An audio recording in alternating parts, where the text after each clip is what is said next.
አንዳርጋቸው ተቆጡት መሰለኝ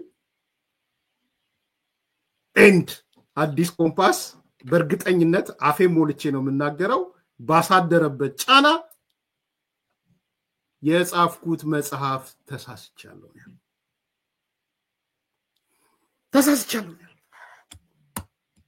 መጀመሪያ እንደው መልስ አልሰጥም ማለት ይሄ ባርበር ምናምን ለሚያነሱልኝ ሰዎች መልስ አልሰጥም ማለት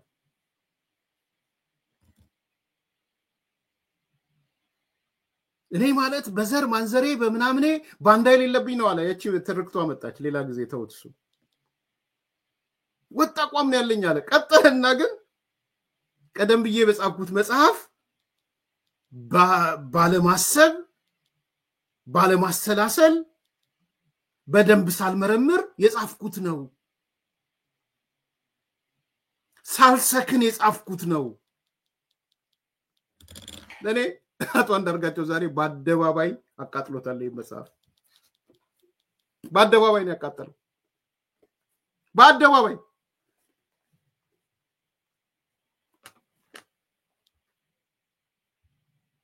ስማ እኔ መቼም በጣም ነው ደስ ያለኝ ባይዘው በዚህ ልክ ቁጭ ብሎ አይቶ ተጽኖ አሳድሮበት ሻቢያዊ ተቆጥተው ውጣና በስተት ነው ብለ በይፋ ተናገር ያንተንም እንደ መረጃ ማስረጃ ሊያመጡብን ስለሆነ ውጣና ስተት ነው ባለመስከኔ ጻፍኩት ነው በልብለውት ባለመስከኔ ነው ጻፍኩታል አዲስ ኮምፓስን እንግዲህ ድሜልክ የረገምክ መኖር ቢገባህ ነው አሁን እኮ ያልኩት ያልነበረው ስሙ የውጭውን በዝርዝር ሄደንበታል በውስጥ ምልህ እሱ መቼም እንግዲህ መንግስት ነው አማካሪዎች አሉት የጦር አማካሪዎች አሉት የፖለቲካ አማካሪዎች አሉት እነዚህ ቁጭ ብለው እንደሚተነትኑት እኛም እውነት ሪያሊቲውን መተንተን ነው ቅድም ላቀረብከው ነገር ለአንድ ደቂቃ ላይ ለዚህ የኢትዮጵያ ባርበር ቢቆራት ምናምን ነገር የማይወዱ ተቀርቀራ ዘላለም እንድትኖር የሚፈልጉ ምናምን ለሚሉት መልስ አልሰጥም ምክንያቱም ምልህ በታሪክ ቅድም አስቀምጨዋለሁ በስብና በታሪክ በዘር ማንዘራችን ምናምን ነገር ሀገር ጥቅምና ሀገር አርበኝነት ታሪክ ጋራ በማይበጣጥስ ክር የተሳሰርን ሰዎች በሌላ በኩል ትናንትና ታሪኩን ባክግራውንዱ ምን እንደነበረ ለምናቀር ዘር ማንዘሩ ምን ሊመስል እንደሚችል የምናቀው ሰው መጥቶ አርበኛ ሆኖ እኛን በሌላ ሀገር ሲከስ መልስ አልሰጥም እኔ ምክንያቱም መልስ መስጠት የለ ዲፌንሲቭ በሆነ መንገድ የታወቀ አቋም ነው ያለን ወደ ምንም በሚመለከት እኮ የሚገርም ነገር የሱ ዲጂታል ካድሬዎች እኮ ቀደም ብሎ በኔ በጻፍኳቸው መጽሐፎች ላይ ያስቀመጥኳቸው ነገሮች እያነሱ እኮ አንዳርጋቸውም ይሄን ብሎ ነበር በሚል እኮ እስከ መተንተን ሄደዋል ያለው ያለኛ አቋም ግልጽ ነው የኤርትራ መንግስት ቀደም ብሎ ጽሁፎችን ማንበባቸዋል ያቃቸዋል እነዛ ጽሁፎች ከዘመናት በፊት ሁኔታዎችን በሚገባ ባለማሰላሰል ሌላ አማራጭና መፍትሄ አለው ወይ የሚል ነገር ሳይመረመር የተጻፉ ጽሁፎች ናቸው አሁን እኮ ምንመለከተው ያለው በእድሜያችን በገፋበት በሰከንበት አጠቃላይ የዓለም ሁኔታ ምን እንደሚመስል የሀገራችን የውስጥ ሁኔታ ምን እንደሚመስል በመናቅበት አያቶ አዳርጋቸው እግዚአብሔር ለተሻቢያ ስለዚህ የትኛው መጽሐፍ እንውሰድ አሳያችኋለሁ ይሄ 2018 ነው በእንትን ያለው እንግዲህ እሱ አይቶት ድጋሜ ታተመው ማለት ነው እሱ አይቶት እና የተሸጠው እኔ በ2018 ነው የገዛሁት አስሉት የፈረንጆች 2018 2 ሲደመር 5 7 አመቱ ሳላስብ ነው የጻፍኩት ሳላሰላስል ነው የጻፍኩት ሳልመረምር ነው የጻፍኩት ሳልሰክን ነው የጻፍኩት በዘራችሁ አይድረስ ማለት ይሄ ነው በዘራችሁ አይድረስ ይያላችሁ ጻፉልኝ በእናታችሁ በዘራችሁ አይድረስ ይያላችሁ ጻፉ ይሄ ነው በዘራችሁ አይድረስ ይባል የሚገባ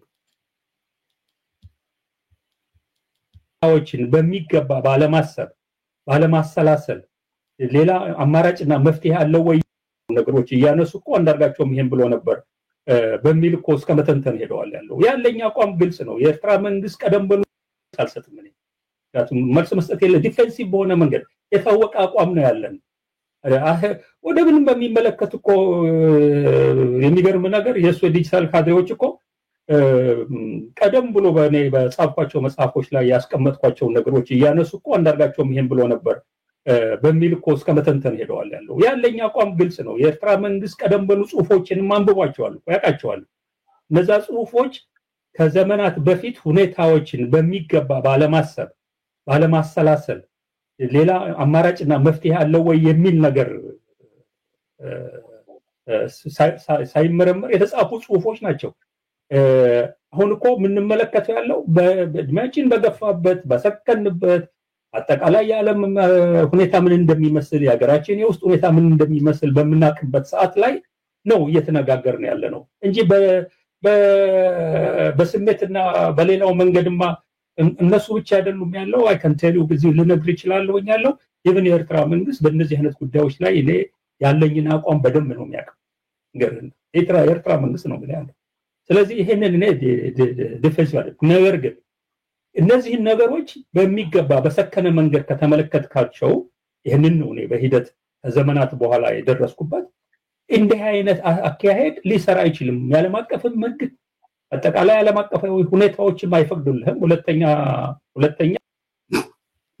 በዘራችሁ አይድረስ እያላችሁ ጻፉለት ለአንዳርጋቸው። ማስተፋት ማለት ይሄ ነው። በነገራችን አዲስ ኮምፓስ አስተፍተዋል። ሌላ የትም ሚዲያ ላይ አልነበረም። በቃ ተፍተዋል። ሻቢያም ውጣና ትፋ ብሎ ነው የተፋው። የቀረው ነገር በአደባባይ ወጥተህ አቃጥል የሚለው ብቻ ነው የቀረው። አቃጥለው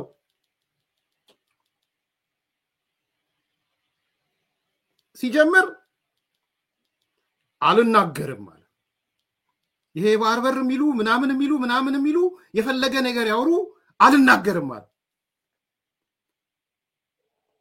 ቀጠለ። እኔ እኮ ማለት በታሪኬ በዘሬ በምናምኔ ባንዳነት ምናምን የለም አሉ እንዴ የዘራቸው ምናቸው። እንግዲህ ባንዳነትን በዘር በዚህ ጉዳይ ላይ ተነጋግረናል። ባንዳነት በዘር አይተላለፍ። ባንዳነት ፕራይሞርዲያል አይደለም። ባንዳነት እትብት አይደለም።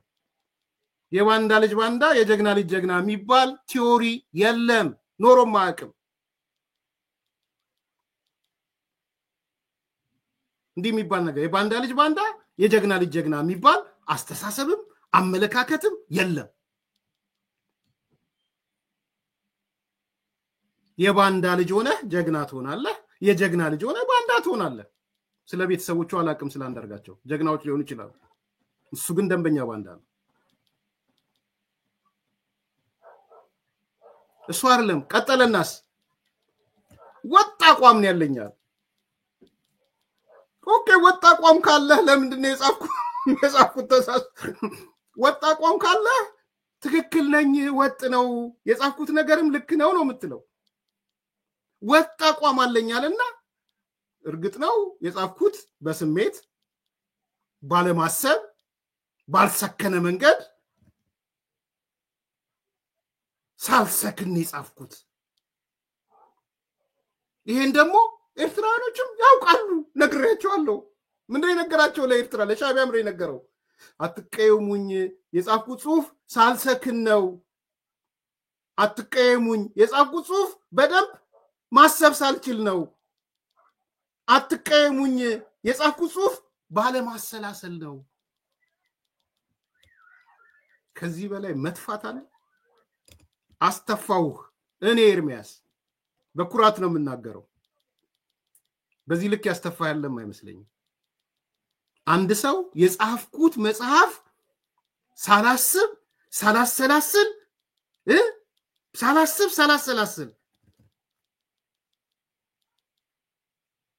ብለህ ካልክ አለቀ። እዚህ ጋር ስንቱ መጽሐፍ ነው አንዳርጋቸው ሳታስብ ሳታሰላስል የጻፍከው? ስንቱን ነው? ከዚህ ውጭ ሌላ አለ? መርዝህን የተፋው አዲስ ኮምፓስ ነው ያስተፋህ። ደግሞ ይሄ መርዝ አዲስ 24 ነው ያስተፋህ። ኩራት ሊሰማም አይችልም። ባይሆን በውስጥ ለውስጥ አቃጥሉልኝ በላቸው። በኢህአዴግ ጊዜ የሆነ ዶክመንት የተሳሳተ ከተባለ ፈልጉና ሰብስቡና አቃጥሉ ይባላል። አስታውሳለሁ አንዴ ፓኬጅ የሴቶች ፓኬጅ የሚል ወጣና ዝርዝር ታሪክ ነው። ያ ፓኬጅ የሆነች ተባለና ወይዘሮ አዜብ አበደች።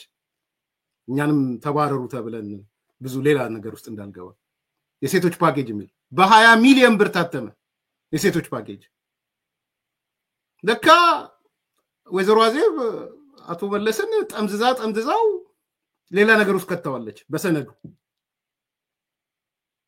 እና ከኔ ታሪክ ጋር የተሳሰረ ነው በነገራችን ላይ ሌላ ጊዜ ነግራችኋለሁ ራሱን ወደ 100 ገጽ ምናምን አለ ይሄ ብቻ አለኝ የምሬን ነው የምነግራችሁ ግን ምን አይነት ኢህአዴግ በቃኝ ያልኩበት ቀን ነው በነገራችን ላይ 98 ማለት እኔ ከፓኬጁ ተነስቼ to make it short ከፓኬጁ ተነስቼ ጽሁፍ ጻፍኩኝ ህዝቡ የሚወያይበት ጽሁፍ ሚኒስትሮቹ ወርደው የሚያወያዩበት ጽሁፍ ጻፍኩና ከሚኒስትሮቹ አንዱ አዜብ መስፍን ነበረች ላዜብ መስፍን ላኩላት 20 ገጽ ነው የጻፍኩት ሄደው አዳራሽ አዘጋጅተንላቸዋል 100 ቀበሌ በ100 ቀበሌ እንዲያወያዩ ሁሉ ሚኒስትሮች እንዲወርዱ ተጻፈላት 20 ገጽ ለሁሉም ላኩላቸው እኔ ነኝ የጻፍኩት ፍሬዮት አለች አጠገብሬ ፍሬዮት የምትባላለች እኔ ነኝ ግን የጻፍኩት ስጽፈው ግን ሪፈር ያረኩት ፓኬጁን ነበር almost 50% የኔ ጽሁፍ ከፓኬጁ የተቀዳ ነው ፓኬጁን የጻፈው ደግሞ በረከት ፓኬጁ ደግሞ ስልጣና ተሰጥቶ ራሱ መለስ በተቀመጠበት ስልጣና ተሰጥቷል አዳማ ለነበራችሁ ሰዎች እንደው ግልጽ እንዲሆንላችሁ ስቶሪውን አንዳንዶቻችሁ የምታውቁት ስላልመሰለኝ አዳማ ለከፍተኛ አመራሮች አንድ ሳምንት ስልጣና ተሰጥቶበታል የሴቶች ፓኬጅ ተብሎ ከዛ ወይዘሮ አዜብ የሆነች መስመር ታሰምርና 98 ነው ዓመተ ምህረቱ ከምርጫ 97 በኋላ የቅንጅት አስተሳሰብ የማዕድ አስተሳሰብ ይሄንን የጻፈ ሰው እንዴት ያድግ ጽፈት ቤት ውስጥ ይኖራል ምናም ብላ ጽፋ ለአቶ ኃይለ ማርያም ላከችለት ኃይለ ማርያም ምክትል ነበር ይዛል ያድግ ጽፈት ቤት ኃይለ ማርያም ጋር ሲደርስ ተዋል የመባረሪያ ሰርተፍኬት ለካ እየተዘጋጀልኝ ሁለት ቀን አንድ ቀን ወደ ቤት ሄድ ተባልኩ ሄድኩኝ ሰነዱ ይጣራ የማዕድ ሰነድ ነው የምናምን ሰነድ ነው ምናምን አንድ ፖይንት ናት እንግዲህ ምንድነው የሚለው ስትራቴጂክ አመራር አልሰጠንም ይላል ለሴቶች ጉዳይ ስትራቴጂክ አመራር አልሰጠንም እንደ ስቶሪውን አጭር አድርጋለሁ አረዘምኩባችሁ ግድ የለም ወቁት እና በኋላ በቃሽ ልወቀው ማለት መባረርበትን ነገር ልወቀው ካሚል የሚባል ወዳጅ አለኝ ልወቀውና it's okay ልባረር ግን ምንድነው ሪዝኑ ማለት እኔን የሚያባረረኝ ሪዝን ምንድነው በጽሁፉ ላይ ምን የማዕድ አስተሳሰቤቱ ነው የኢዴፓ አስተሳሰቤቱ ነው የቅንጅት አስተሳሰቤቱ ነው ልወቀው አልኩት አይ ላይቶ ኃይለ ማርያም አሽጋ ትልክለታለች በቃ ዛሬ ረፍና በኋላ ስንመጣ ሰነዱን እናየዋለን እኔ ምንድነው ምን ብጽፍ ነው እንግዲህ አቶ መለስ ነው ከልቤ ነው ምነግራችሁ አቶ መለስ ደውሎ ለአቶ ኃይለ ማርያም አባሩ ተብሎ ማለት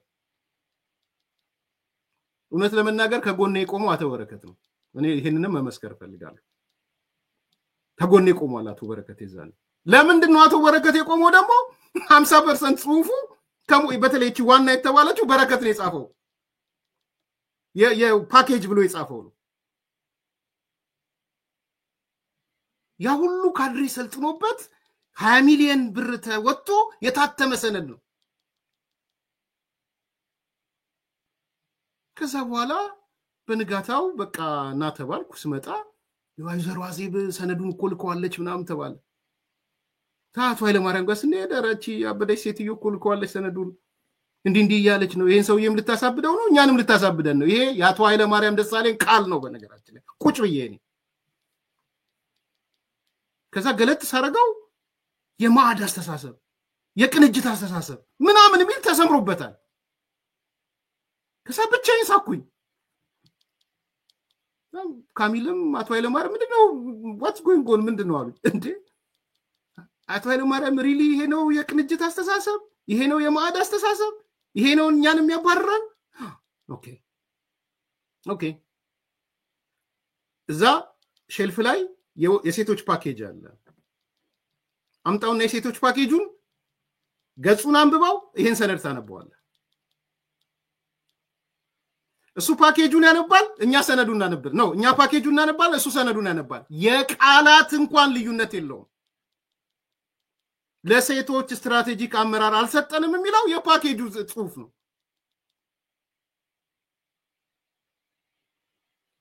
በቃ የማልቀስ ያህል ነው አቶ ኃይለ ማርያም እቺ ሴትዮ ይሄን ሰውዬ ልታሳብደው ነው ማለት ተገለበጠ አቶ ኃይለ ማርያም በወቅቱ አዝኖ ነበር እውነት ለመናገር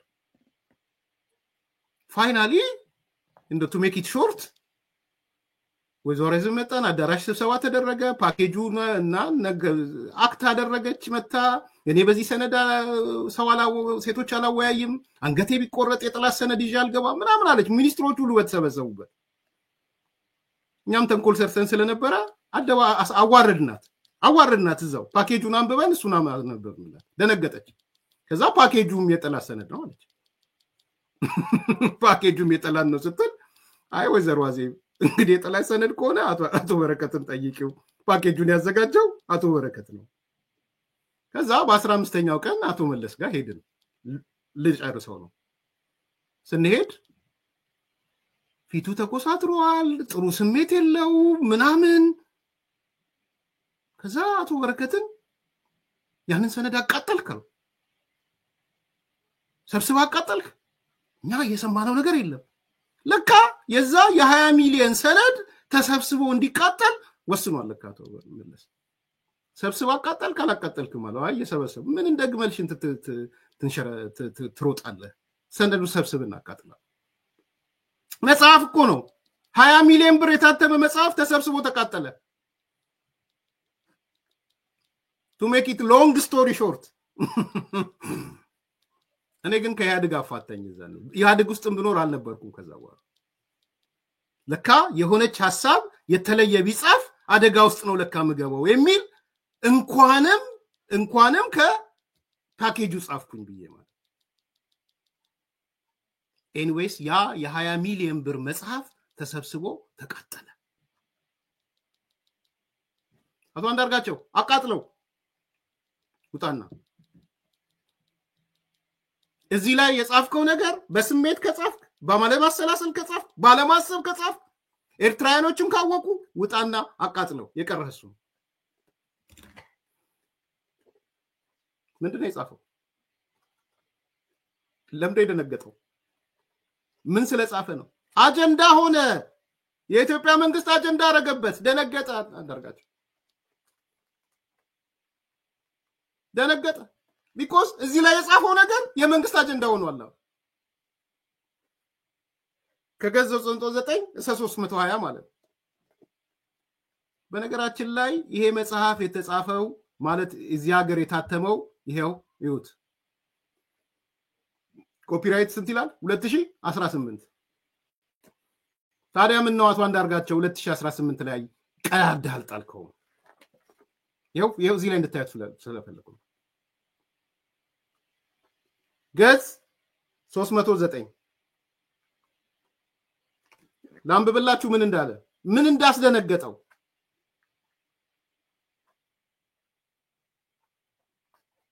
ከ309 እስከ 320 ከ309 እስከ 320 ያያችኋል ነፃነት ሳታሚ ድርጅት ኮፒራ 2018 ለውጡ ከመጣ በኋላ ታትሞ የተሰራጨ መጽሐፍ ነው ይሄ መጽሐፍ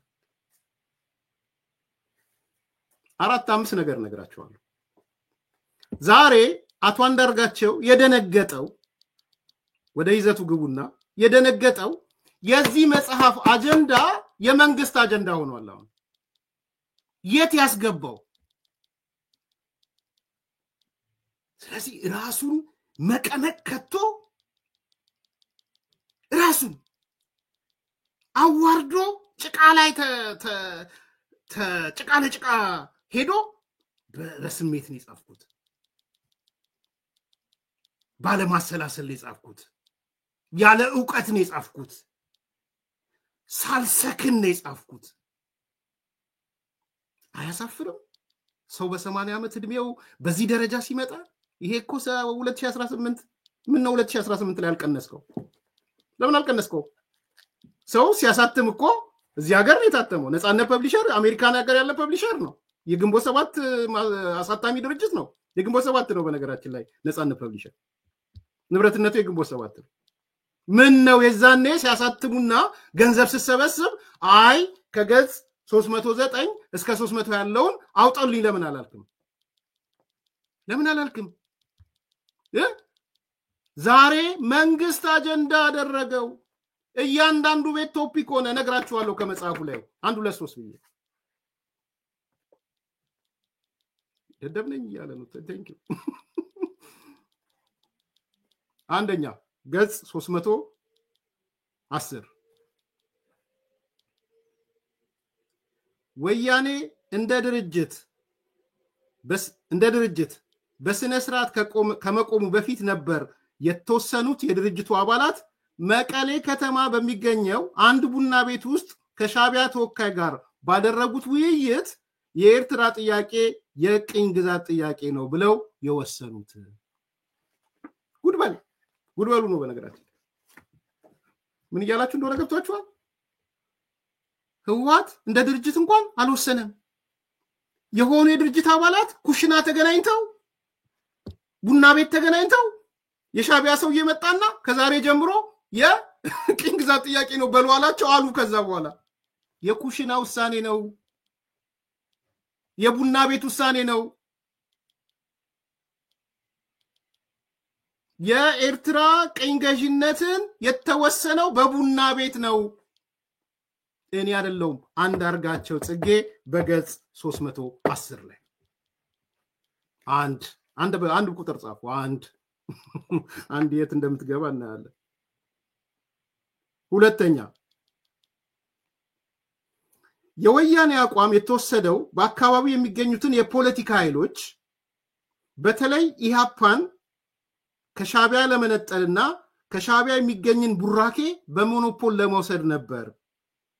የነዚህ ምክንያት የመሪዎቹና የድርጅታቸው መሰንበትና መጠናከር በምንም ኪሳራ ለማሟላት ይደረግ የነበረው ጥረት አካል ተደርጎ የሚወሰድ ነው። ሻቢያን ለመምታት ነው ህወሓት ኢሃፓን ለመምታት እና ሻቢያን ከኢሃፓ ለማጣላት የወሰደው አቋም ነው። ሁለት በሉና ጻፉ። አቶ አንዳርጋቸው ገጽ 311 ሶስተኛ የወያኔ ድርጅት ከአድርባይነት ተነስቶ የኤርትራን ጥያቄ ያለምንም ጥናት የቅኝ ግዛት ጥያቄ ነው የሚል አቋም ከወሰደ በኋላ የተከተለው በሙሉ የማይመለስ መዘዝ ፈጥሯል። ይህንን አቋም ፖለቲካዊና ርዕዮተ ዓለማዊ ሽፋን መስጠት እና ተቀባይነት እንዲያደርግ አድርጓል። ሶስተኛ ምን አለ? አድርባይ ስለነበረ ቲፒኤልኤፍ አድርባይ ስለነበረ ህወሓት ወያኔ ነው እሱ የሚለው የኤርትራን አቋም ያለምንም ጥናት የቅኝ ግዛት ጥያቄ ብሎ ወስዶ ርዕዮተ ዓለማዊ ይዘት ሰጠው፣ ፖለቲካዊ ይዘት ሰጠው። ማነው አድርባይ? አሁን አድርባይ ነኝ እያለ ነው ባይዘው አንዳርጋቸው። 3 ቁጥር ጻፉ። አራተኛ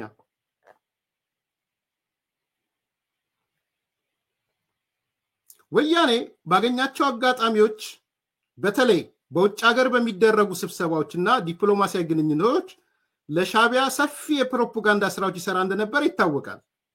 እንዲያውም አልፎ ተርፎ ከሻቢያ በላይ ሻቢያ በመሆን ከደርግ ጋር ሻቢያ ማከል የሰላም ውይይት ሲደረግ በተባለበት ወቅት ሁሉ ወያኔ ከሻቢያ በላይ ሻቢያ በመሆን ሻቢያን ያለመወላወል በአቋም እንዲጸናና ሲወተውተው ነበር።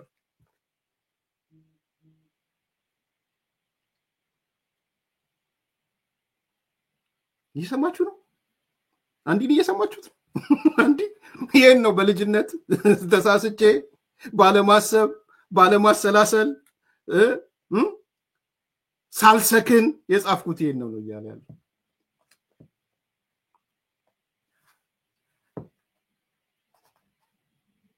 ስንት አላችሁ? 4 አይደል? 5 ገጽ 312 ገጽ 312 በለመደው መንገድ ከሻቢያ ጉያ እንደተሸጎጠ በስልጣን ላይ ማደላደሉን ወያኔ መረጠ። በዚህ ድርጊቱ የኢትዮጵያን ህዝቦች በሙሉ ያለ ባህር በር ያስቀረውን እና ቆይቶም ሌሎች መዘዞች ያስከተለውን የሻቢያን የግዛት ድንበር ተቀብሎ ለኤርትራ ነፃነት ዕውቅና ሰጠ። የድርጅቱን አቋም የኢትዮጵያ መንግስትና የህዝቦቹ አቋም አድርጎ ምንም አይነት ህጋዊ ውክልና ሳይኖረው ነበረ ይህንን ለማድረግ ያበቃው። አምስትን በትልቁ 5 ቁጥር ጻፈዋል። በትልቁ 5 ቁጥርን በትልቁ ጻፈዋል። ምክንያቱም የመንግስት አጀንዳ፣ የሚዲያዎች አጀንዳ፣ የጠቅላይ ሚኒስትሩ አጀንዳ፣ የኢትዮጵያ ጀነራሎች የኤታማዦር ሹሙ አጀንዳ፣ የነ ጀነራል ጻድቃን አጀንዳ፣ የነ ሌሎቹም ቅድም የነሳውላችሁ የኢትዮጵያ ጦር ሰራዊት አባላት እነ ጀነራል ዋሲሁን አጀንዳ፣ የነ ጌታቸው ረዳ አጀንዳ፣ የነ ሌሎቹም ወዳጆቻችን አጀንዳ፣ ህዝቡ አጀንዳ አረገበት። አጀንዳ ይሄ ነው። አንዱ ዓለም የነገረን አጀንዳ ይሄ ነው። የት ያግባው እንዳርጋቸው ይሄ ባለማሰብ ነው ያረኩታል፣ ባለማወቅ ነው ያደረኩታል። እቺን ላንብብላችሁ፣ እቺ ልድገማት፣ 5ኛ ናት። በለመደው መንገድ ከሻቢያ ጉያ እንደተሸጎጠ በስልጣን ላይ መደላደሉ መረጠ ወያኔ። በዚህ ድርጊቱ የኢትዮጵያ ህዝቦች በሙሉ ያለ ባህር በር ያስቀረውንና ቆይቶም ሌሎች መዘዞች ያስከተለውን የሻቢያን የግዛት ድንበር ተቀብሎ ለኤርትራ ነፃነት ዕውቅና ሰጠ። የድርጅቱን አቋም የኢትዮጵያ መንግስትና ህዝቦቹ አቋም አድርጎ ምንም አይነት ህጋዊ ውክልና ሳይኖረው ነበር። ምንም አይነት ህጋዊ ውክልና ሳይኖረው ነበር ይህን ለማድረግ የበቃው። ህወሓት ህጋዊ ዕውቅና የለውም፣ በወቅቱ የለውም። ስንት ላችሁ? 5። ስድስተኛ ድርጅቱ ገጽ 313 ድርጅቱ በኤርትራ ላይ የወሰደውን አቋም ህዝብ እንዲያጸድቅለት ውሳኔ ህዝብ ማድረግ ይገባው ነበር። ይህ የማይቻል ከነበረ እንኳን የሚቻልበት ሁኔታ እስኪመጣ ድረስ ውሳኔ የመወሰን መብት እንደሌለው ለሻቢያ ማቅረብ ነበረበት። የኢትዮጵያ ህዝብ መወሰን ነበረበት። የኢትዮጵያን ህዝብ ማስወሰን ባይችል እንኳን ለሻቢያ ነግሮ እቺ ነገር ትቆይልን ብሎ ማለት ነበረበት። 6 ሻቢያ ኤርትራን በሙሉ ለብቻው በተቆጣጠረበት ወቅት ምንም አይነት ወታደራዊ ጣልቃ ገብነት ከኢትዮጵያ መንግስት ሳይደረግለት የግዛት ነፃነቱን የግድ ካላወቃችሁ በማለት ሊፈጠር ይችል የነበረው ችግር ራሱን ካልሆነ በስተቀር ማንንም ሊጎዳ የሚችል አይደለም። ችግር የመፍጠር ሙከራ ቢያደርግ እንኳን በአገር ውስጥም ሆነ ከሀገር ውጭ በኢትዮጵያ ሆነ በዲፕሎማሲ ክበቡ አካባቢ ለወያኔ ከፍተኛ ድጋፍ ያገኝ ነበር። 6 አይበቃችሁ? 6 እነዚህ በሙሉ አጀንዳዎች ቅድም በተጠቀስኩት ከገጽ 309 እስከ 320 አሁን የኮሪደር ውይይቶች አይደሉም። አሁን የአረቄ ሰዓት ውይይቶች አይደሉም። አሁን ውስኪ እያጋጫችሁ የምታወሩት አጀንዳ አይደለም። አሁን ተደብቃችሁ የምታወሩት አጀንዳ አይደለም። እረ ሰው እንዳይሰማ ምናምን ብላችሁ የምታወሩት አይደለም። ይህ አጀንዳ የመንግስት አጀንዳ ሆኗል። ይህ አጀንዳ የገዢው ፓርቲ አጀንዳ ሆኗል። ይህ አጀንዳ ለኢትዮጵያ ብሔራዊ ጥቅም የቆሙ የፖለቲካ ፓርቲዎች አጀንዳ ሆኗል። ይህ አጀንዳ የኢትዮጵያ ምሁራን አጀንዳ ሆኗል። ፕሮፌሰር አስራት ወልደየስ ነፍሳቸው ተመልሷል። ዶክተር ያዕቆብ አሉ በህይወት አሁን ይስቃሉ። ልባቸው ትስቃለች። እነ ጀነራል ዋሲሁን በወደቁት ጀነራሎች በወደቁት ወታደሮች ስም ልቦቸው ይረግጣል፣ ጮቤ ይረግጣል። ሚዲያው የሚነጋገረው በሙሉ ይሄንን ነው። ሶሻል ሚዲያው፣ ሜንስትሪም ሚዲያው፣ ሁሉም የትግባ አንዳርጋቸው፣ የትግባ ሻቢያ መረጃ ማስረጃ ሲባል ያንዳርጋቸው መጽሐፍ እየተባለ ይመጣለታል። መሸጦ ማለት ይሄ ነው። በነገራችን መሸጦ ነበር ያለው። መሸጦነት ማለት ይሄ ነው፣ ሌላ እኮ አይደለም። ዶክተር ደሳለኝ መሸጦነትን እዛው አንተ ጋር ፈልገው እዛ ወይ አንዳርጋቸው ልክ ነው ብለህ ጻፍ። አያችሁ እንዴት እንደምናስተፋ ዝርግፍን ያረጋት መርዟል። እኔ አፍራለሁ። ከፖለቲካ ሙሉ ለሙሉ ነበር ምጠፋው። በነገራችን ሙሉ ለሙሉ